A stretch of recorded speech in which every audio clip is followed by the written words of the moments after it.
this edition of Sightings, the military is flying a new secret weapon. I can't say for sure what we saw was of this Earth. Were these designs stolen from an extraterrestrial craft? In the case of the UFO model, we've made every effort to make it accurate. Then, this woman has a mysterious power to communicate with animals. She must be doing something, because I've never seen him do this. A psychic has a horrifying vision of murder. I touch something off the body, then I can become them.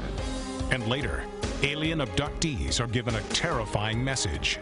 We are being given a choice to change our ways.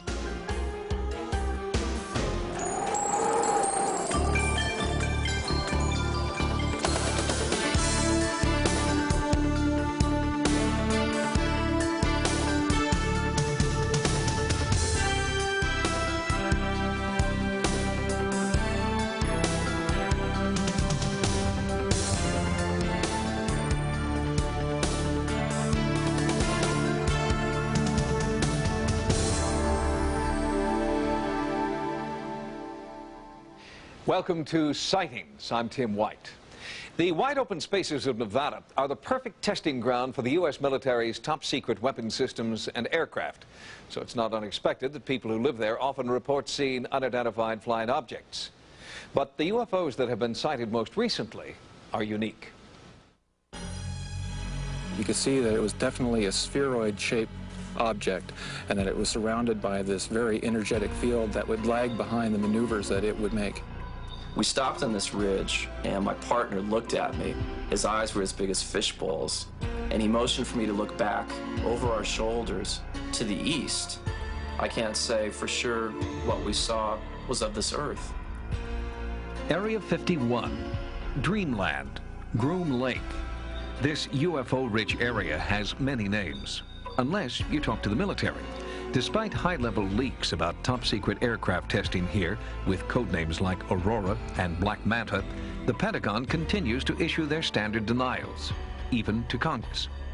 Every time that there's a story about Aurora or the S3E03 Black Manta in Popular Science or the New York Times or something else, Congress calls the Pentagon on the carpet and says, what's the deal? They want to know if these planes exist. And every time they've asked about those planes, they've been told there is no such thing. The military's established a pattern of denial concerning these highly capricious wild aircraft, beginning in the late 50s and continuing to this day. The pattern of denial started with the U-2. In the 50s, sightings of strange cigar-shaped craft were followed by leaks about a new spy plane, codenamed U-2. The military denied the existence of any such plane, until Francis Gary Powers was shot down over Russia in a U-2. The pattern continued in the 1960s with the SR-71 Blackbird, in the 70s and 80s with the stealth fighter and the stealth bomber, and now in the 90s it's happening again. There are new sightings of disc-shaped craft, new leaks suggesting the discovery of an anti-gravity device, and the same old denials. There's a certain conceit, I think, among journalists that, well, if it's real, if it's true, we can get it, because Washington, the government, the Pentagon, they all leak like a sieve. Well, that may be the attitude in journalism, but if you ask military folks, they will tell you secrets can be kept. Secrets are kept. Many believe the secrets are kept here, at this supposedly non-existent Nevada military base. Rumors suggest that anti-gravity technology being used here was actually recovered from an alien spacecraft. I think there's a strong possibility that we have recovered some sort of alien technology and are trying to incorporate that into military programs. In an attempt to penetrate the security net around Area 51, investigators Michael DiGregorio and Roger Johnson pedaled a backcountry route. Suddenly, a series of red-orange objects flared out across the sky.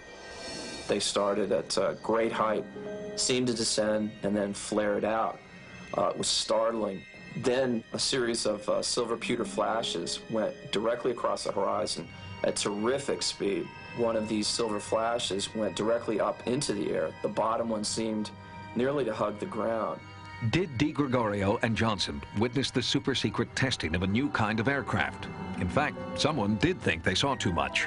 As they returned to base camp, they were detained by a security patrol that seemed to be protecting more than just a stretch of arid landscape. Boom. Headlights come on, there was an M16 pointed at us, and here we were faced with a life and death situation. But we also knew that we had crossed the line back into public domain, and therefore we were safe. 3 months later, in the same area, independent investigator Mark Farmer saw the same orange-red UFOs. He had a camera and captured these images on film. As an aviation expert, Farmer was stunned. I saw the object exhibit entirely unconventional flight characteristics. At times it would wobble around in the sky and appear very unstable. At other times it would be in a rock-hard hover. It was an oblated sphere, multicolored, crimson on bottom, blue-green on top, much brighter than anything else in the sky. Is this photographic evidence of the military's latest experimental aircraft? The answer isn't likely to come from the Pentagon. Let me put it this way. I don't think the military has any credibility with the public in terms of its denials of this program or that program. They've denied the U-2 existed. They denied the SR-71 existed. They denied working on stealth. All of those programs suddenly were unveiled. The only information at this point comes from leaks within the government structure. Bob Lazar, an aerospace engineer formerly assigned to Area 51, claims the government possesses at least 9 disc-shaped alien craft currently warehoused in Nevada. I was part of a back engineering group, and our job was basically to look at these recovered discs, and I say recovered because I don't know really where they came from, whether they were given to us, we found them, shot them down, who knows what. But our group basically was to back engineer them, which means to start with a finished product and go backward and see how it was fabricated and try and duplicate some of that technology with earthly materials. To me, Bob Lazar is credible. Over the past couple of years, I've spoken to literally dozens of people who have worked at that facility out there in Nevada. I think the technology at Area 51 originally came from somewhere else. They were looking at something that, as far as Bob is concerned, didn't come from this planet, and they were trying to figure out how it worked. John Andrews is also considered a reliable source for information about government projects. He has an amazing track record for revealing aircraft projects before their official unveiling. He's not a military officer, nor an aerospace engineer. He's a product designer for a toy company called Testor, and he can't keep a secret. Secrecy is used oftentimes to hide the details of the funding and the size of the program. More often than not, it doesn't hide a real, true technological secret.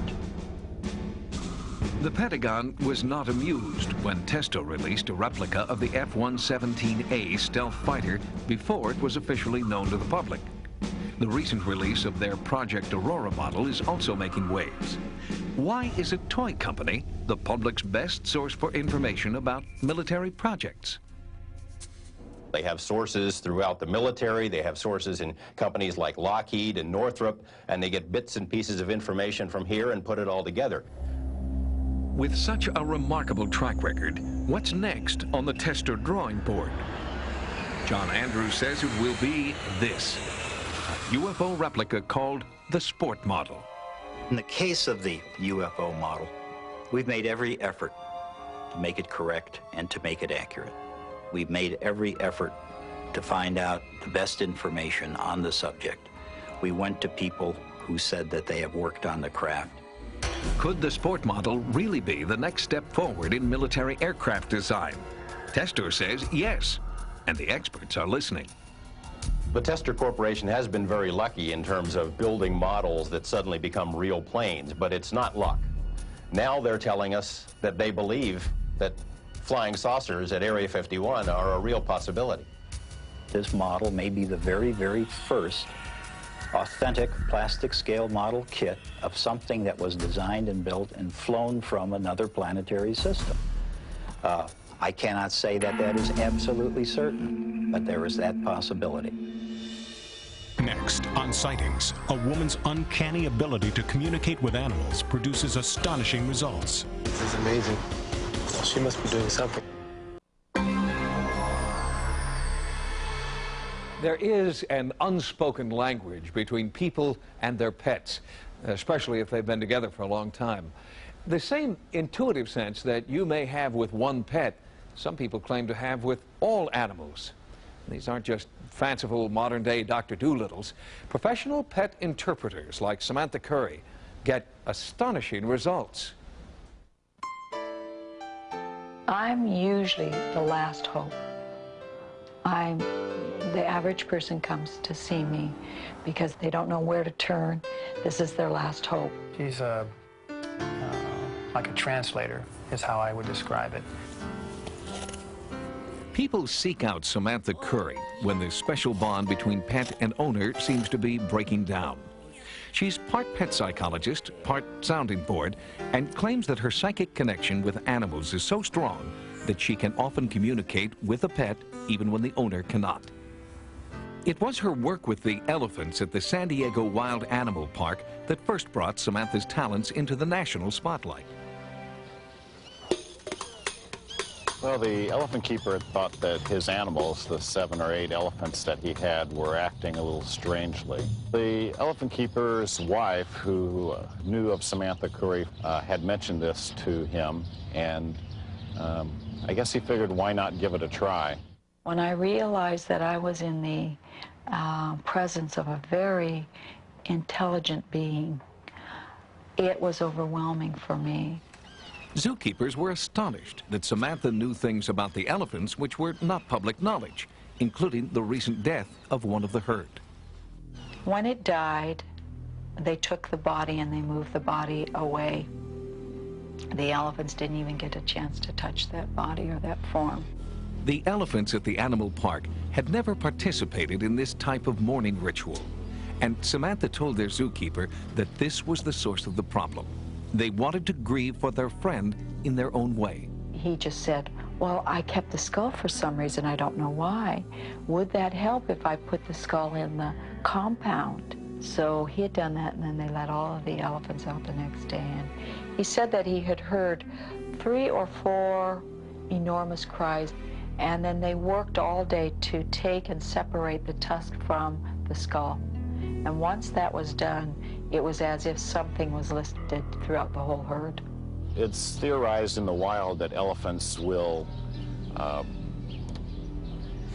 through kind of a grief period, and they'll even pick up bones of elephants that have died and carry them with them. Just a chance to kind of recognize that they're not here anymore, pay their respects, I guess is how we'd put it in human terms. How did the elephants communicate with Samantha? She believes that animals transmit thought with pictures instead of words, and that she is sensitive to receiving those pictures. It's almost like going back to being in kindergarten. You see the flashcards and the picture of the boat and then the word the boat. By the time you get into 1st or 2nd grade, that word represents the visual impression. And Samantha uses the same kind of word pictures to talk back to her clients, like these thoroughbred show horses in Del Mar, California. These horses are working professionals, and their owners have a big stake in their success. She turned around and started telling me things about the horse that only I, as the rider, would know about. Toby's a jumper. Great horse. I first met Toby because he was having some problems with jumping. He was doing very well in the warm-up ring, and he'd go in the show ring and like pull 4 rails, and it just felt to me that his concentration wasn't there. Toby gave me visual impressions originally on how he was jumping, and that he didn't understand that this is really serious business. He was much more playful. As I talked about going over the jumps, that what he needed to do was just lift his legs up just a little bit higher, tuck them up close to his body, and then that his relationship with Mark was a business. When Samantha was communicating with Toby on how he should be jumping over the fences, she would go ahead and grunt. Well, Toby now grunts over certain fences. He doesn't grunt over every single fence, but every time he goes over a fence really well and he grunts, he's doing it in fairly good form. So I have to associate that with something that Samantha did. I think it would probably take me a whole year to what Samantha's been able to accomplish through the 2-month period of just communicating with him once. Toby is just one of many success stories Samantha has had working with horses at this facility. But not everyone is convinced. Well, I'm not really sure what to expect. I'm not very familiar with this stuff, but I guess I got to be open-minded. It's only natural that many animal owners are skeptical before their first session.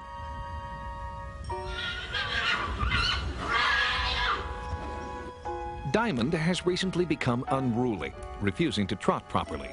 After his owners went through the usual course of behavioral specialists, they decided to try something different. This is amazing.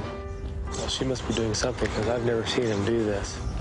I've never seen him gait naturally like he's done here. I've never seen him do that. And that was one of his deficiencies, is he doesn't foxtrot like he's supposed to.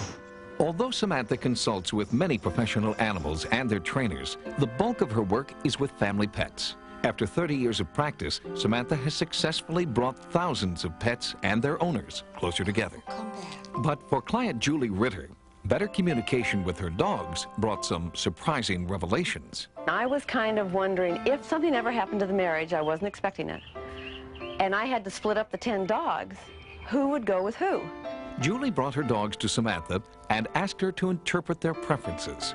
One dog gave an answer that just didn't make sense at first. So we come to Scruffy. I said, well, who would you go with? She said, I'd go with the little boy. I don't have any kids.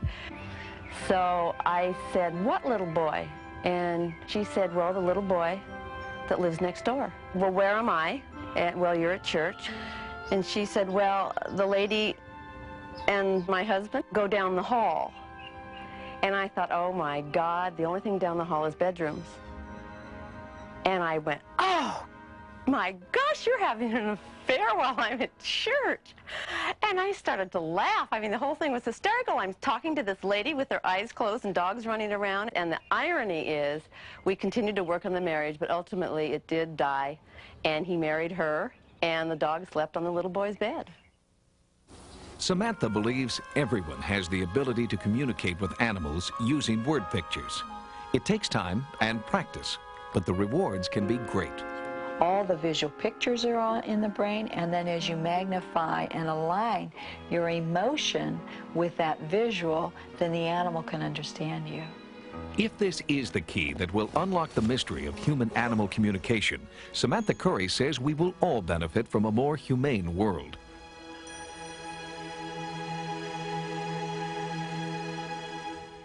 Samantha Curry believes most people have the ability to receive visual messages that have been psychically transmitted by their pets. She suggests that the 3 essential elements to improving human-animal communication are concentration, patience, and love. When sightings returns, mysterious formations in ice are baffling scientists. This is quite possible a winter equivalent of crop circles.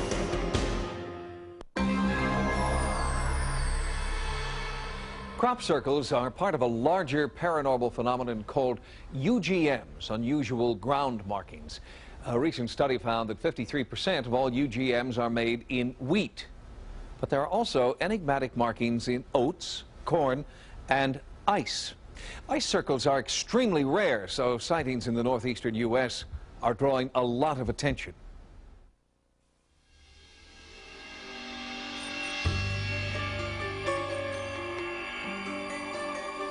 Perfect circles of ice, created by a cosmic compass. Swirling patterns that seem to demand a supernatural explanation. Ice circles mimic the geometric patterns of crop circles, with one important difference. The patterns are appearing in ice that is too thin to support a person, virtually eliminating the possibility of human intervention. The national coordinator of the Center for Crop Circle Studies is applying the same equipment and techniques used to document crop circles to the newly discovered ice circles. Her preliminary findings are very promising. A lot of this ice in which the circles are supposed to be happening is very thin, too thin to walk out on and to measure. And yet how is somebody going to go out there and put these at least dozens and perhaps hundreds of swirls, and they're not even really cut. These weren't actually cut and beautifully, separated rings. These were just swirls within the ice. Enigmatic patterns are also appearing in snow. The absence of footprints to and from the site casts an eerie pall over the markings. If this is not a natural phenomenon, who possesses the ability to hover over a snowy site and create mysterious messages? Mainstream scientists dismiss this theory of extraterrestrial intervention, but they can't agree on an earthly answer either. Some hydrologists think water currents are responsible, but circles have formed where there was no perceptible current. Meteorologists who have looked into the phenomenon blame weather, but don't know why or what kind. For geologists, it's an Earth mystery with no explanation. One scientist who does have a possible explanation is John Burke. He has studied crop circles for the last 10 years and feels his theories about grain markings may apply to ice and snow markings as well. Burke believes an atmospheric anomaly called plasma is the key to the circle mysteries. We believe that plasma forces are involved in creating crop circles, because plasma is nothing more than electrified air particles. But you excite the temperature of that plasma a little higher and it will begin to glow. If you have it heated enough to glow, then it makes sense that it might be heated enough to melt snow and leave a record in the snow. Because certainly it would be nice to have a winter tapestry to record these events on, because there's no reason to believe they're seasonal. They quite likely occur year-round. Here we've got some snow circles on a frozen lake that, if you look closely at the structure of them, is not unlike what you see in a lot of crop circles. In this case, you could imagine that as a ring with standing crop in the center, and that's quite a common formation. Now, the same plasma mechanisms that form crop circles could be expected to be making these kinds of marks in snow if the plasma was heated sufficiently to melt the snow. So this is quite possible a winter equivalent of crop circles. Paranormal investigators believe natural phenomena can't adequately explain the seemingly intelligent ice, snow, and crop designs. Given the random power of natural events like tornadoes and hurricanes, the orderly circles and intersecting lines here seem to demand a more supernatural explanation. Next, on Sightings, a psychic detective is haunted by visions of murder. I'm not me anymore, I'm them. And sometimes I hurt very much when I'm being killed. And later, alien abductees are given warnings of a cosmic apocalypse.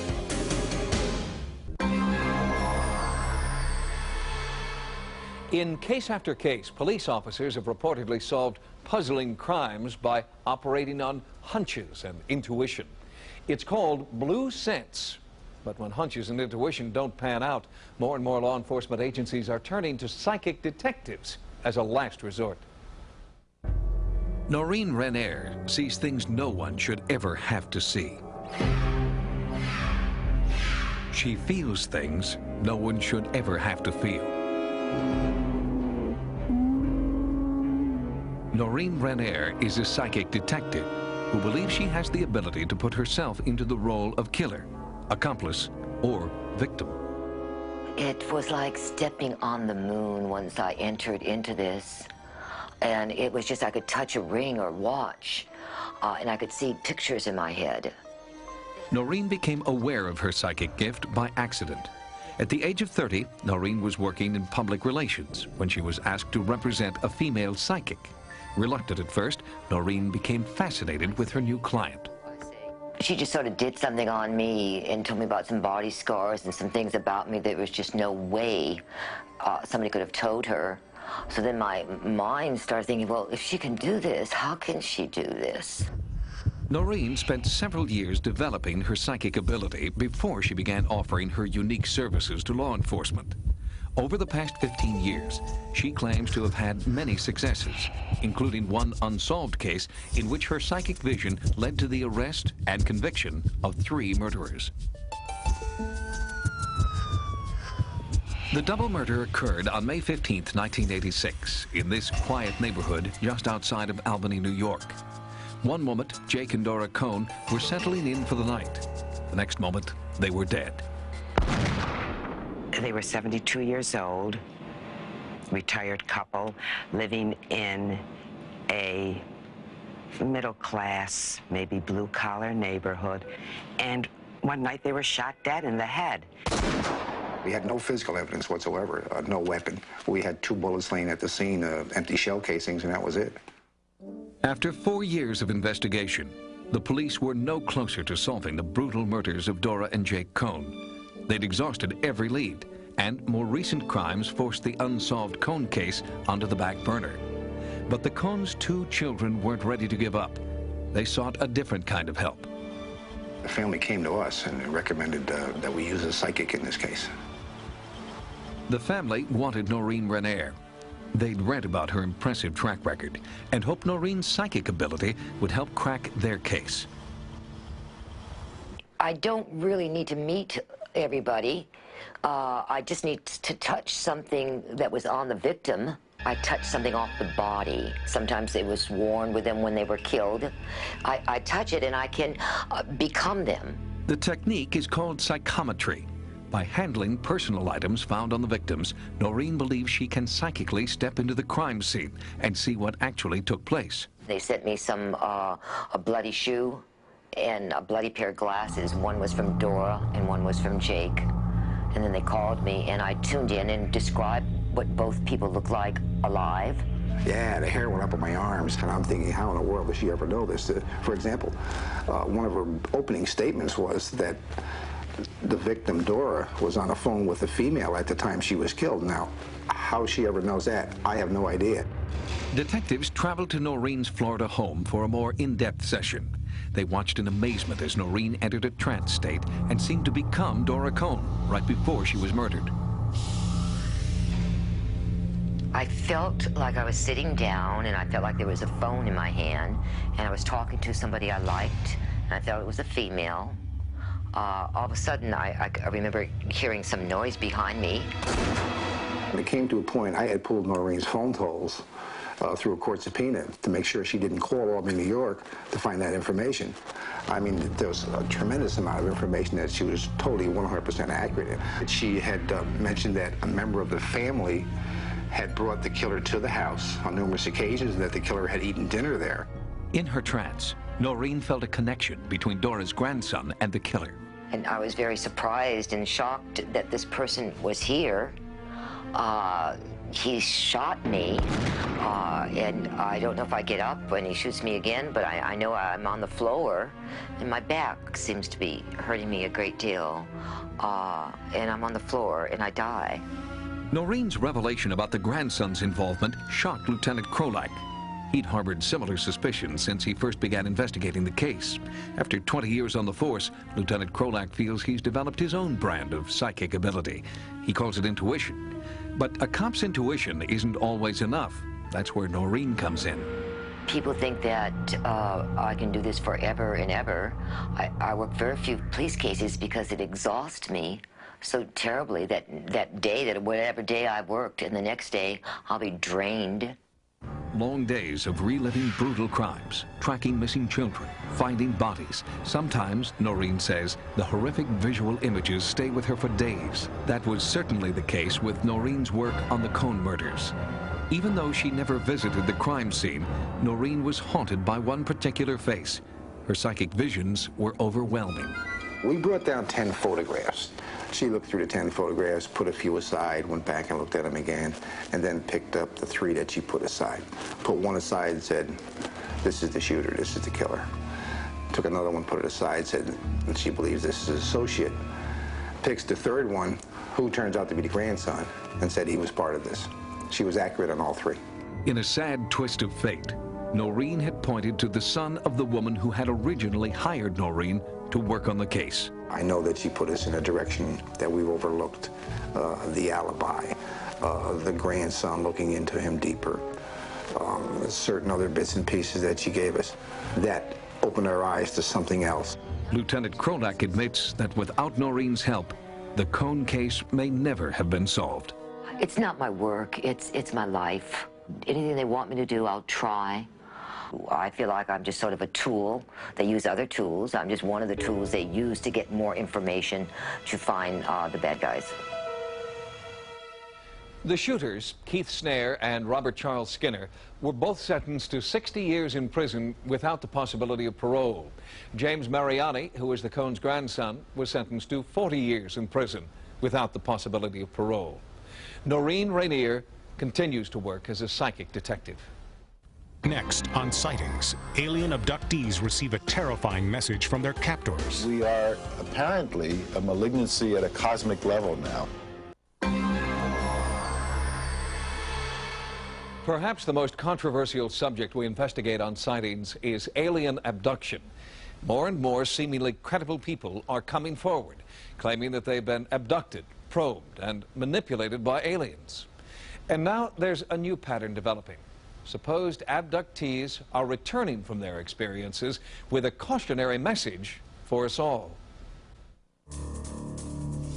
There's a new, frightening chapter in the abduction story. Many abductees are claiming that their alien captors send them home with apocalyptic predictions about life on Earth. It's a terrifying conclusion to an already horrible ordeal. I'm on my back on the bed, and she's at the foot of my bed, and she's doing something to me. We had this flashback of being on this table, being surrounded by these beings. I don't know what she was doing. She had some sort of an instrument in her hand. Little gray guys with big dark eyes, and one of them's putting a needle in my neck. Until recently, the story would end there. But now abductees are returning with more than horror stories. They feel they are intergalactic messengers who must deliver dire predictions. This new mission intrigues Harvard professor John Mack. This Pulitzer Prize-winning psychiatrist at Cambridge Hospital is now treating people he calls experiencers.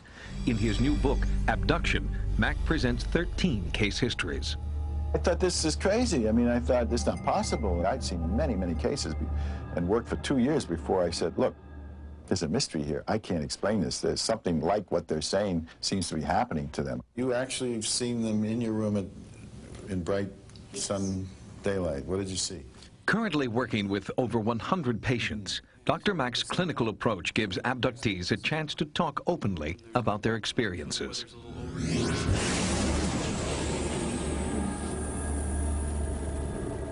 I would have experiences that were so real, that were so lucid, they were every bit as real as me talking to you now, and yet I would dismiss them because they were so out of context. Joe is a successful businessman from Massachusetts who's had abduction memories since early childhood. He kept these experiences to himself until hearing about Dr. Mack's study. His abduction history is outlined in Mack's book. It's a detailed chronicle of otherworldly control and painful medical experimentation. They put something up my nose, and it was very disarming.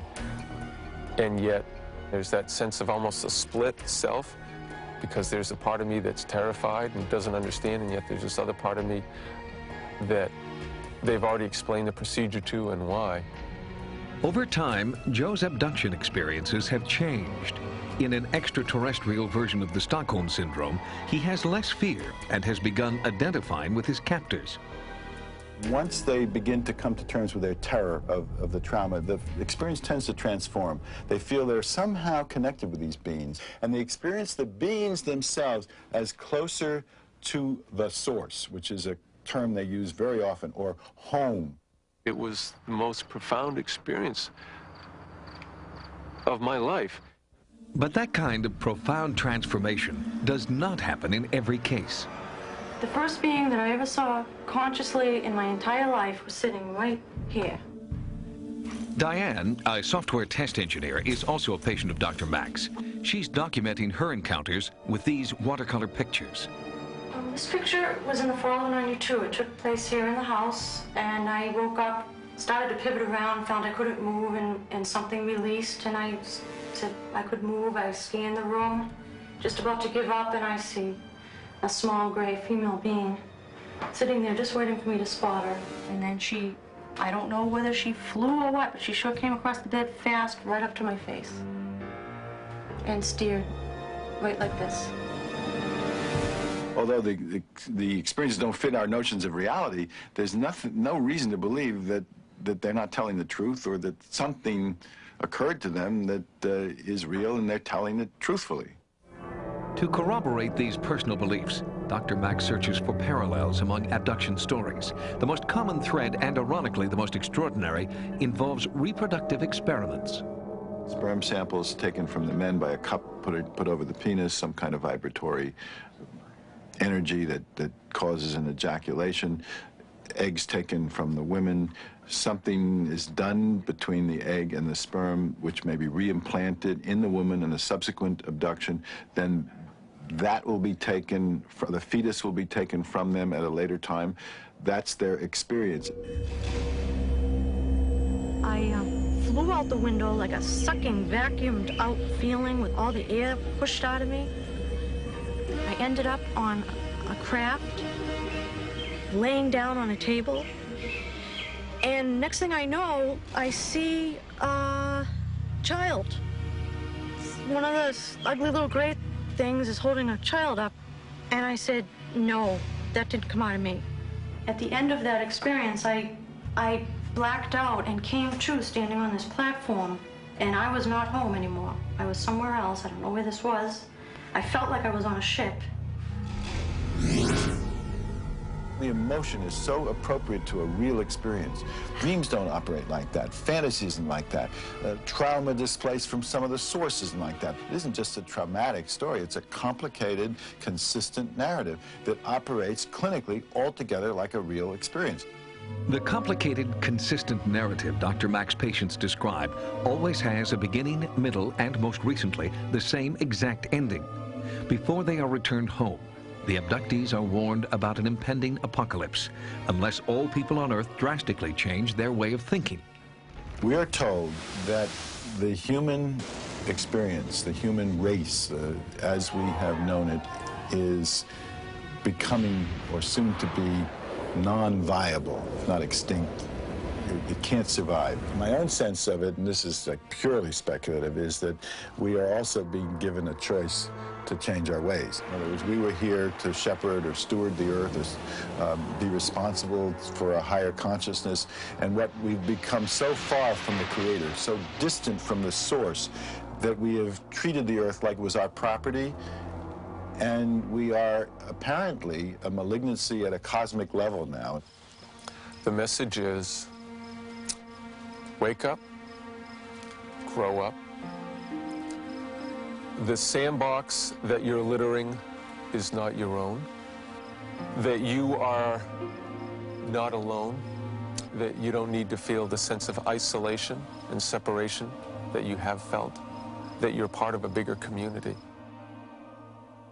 According to a recent Roper poll, 1 in 50 American adults exhibits at least 4 out of the 5 most common symptoms reported by alien abductees.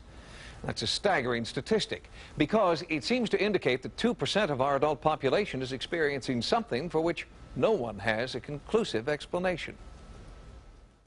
Next, is NASA hiding a startling discovery? NASA knows more about anomalous structures on Mars, possible extraterrestrials, that they're not telling us about. In 1976, the Viking mission to Mars sent back the first high-resolution photographs ever taken of the Martian surface. And since then, 2 additional missions have attempted to get even closer, but both have failed. In 1990, a Russian Mars probe named Phobos disappeared. And in 1993, a U.S. probe, the Mars Observer, met a similar fate. The unmanned Mars Observer carried some of the most sophisticated equipment ever sent into space.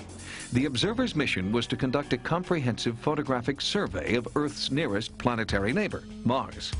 But while on approach to the Martian surface, the Observer failed. Curiously, one area the probe was supposed to be photographing at the time was a controversial region called Cydonia. Pictures taken in 1976 seem to show artificial structures in this area. Just when the observer seemed to be moving in for a closer look, NASA said, technical malfunction, no more pictures. It's quite possible that NASA knows more about anomalous structures on Mars, possible extraterrestrials, even structures on our moon, that they're not telling us about. There is sufficient evidence to indicate that some of the objects on Mars may possibly be artificial. NASA's position is that nothing has been constructed on the surface of Mars. The face and pyramids that appear in the 1976 pictures are just tricks of light and shadow. But these computer-enhanced 3D images seem to disprove NASA's claims. They show that the face on Mars is clearly visible, no matter where it is in relation to the Sun. I was quite interested with the first photos and release of the face on Mars. But particularly I thought it was interesting the pyramidal structures. That some of these pyramids appear to have even a central stairway running up and down them.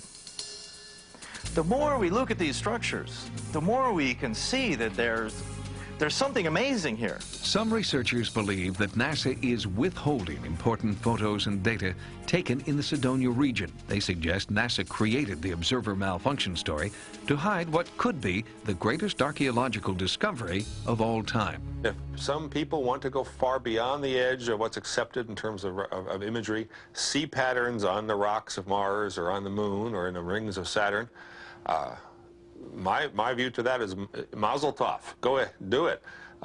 Try it out. Make your proposals. Stan McDaniel is a retired professor who has conducted an in-depth study of the Mars structures. He is intrigued by the seemingly deliberate placement of the face in relation to the pyramids. These objects, if you measure carefully from the tops of the 5 that surround this city square point, you find an almost perfectly symmetrical pentagon. If NASA does have new information about these reportedly artificial structures on Mars, why are they hiding it from the public? An advisory report from the Brookings Institution, a Washington, D.C. based think tank, may hold the answer. There is a section on what might occur if evidence of extraterrestrial existence was found on other planets. They said that NASA or the government might want to consider keeping the information from the public. The reason being that it could cause widespread social unrest and possible deterioration of government control. The official NASA position is that there is no cover-up. They insist Mars observers suffered a catastrophic electrical failure, rendering it inoperable. It did not lose transmission. They turned it off.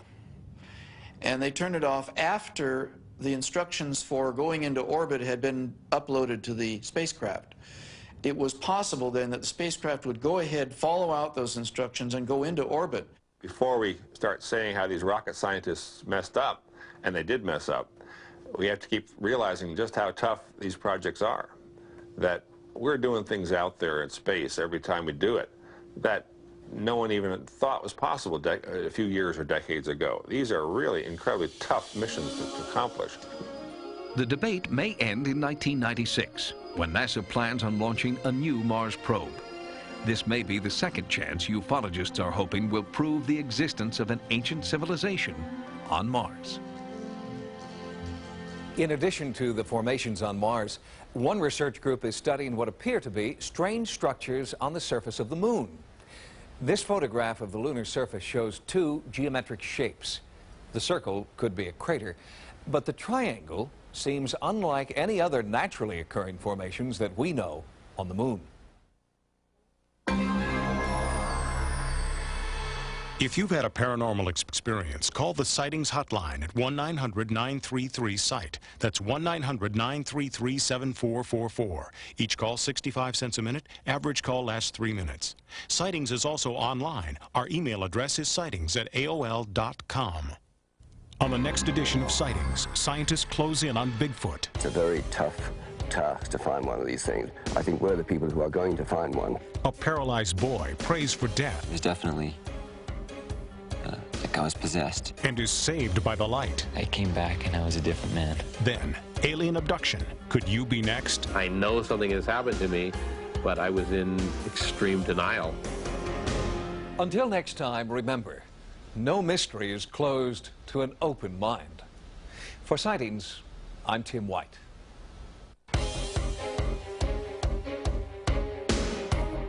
Next on Sci-Fi, The Sentinel. I go out and kick the crap out of bad guys, killers, freaks, and Canadian nationals. And they never see it coming. Our racket is handling cases other agencies can't. Or won't. Or don't. You cut the 3 days of the Condor crap. The government's ultimate concealed weapon. The Invisible Man, a Sci-Fi original series. Tonight at 8 Eastern and Pacific. On Sci-Fi.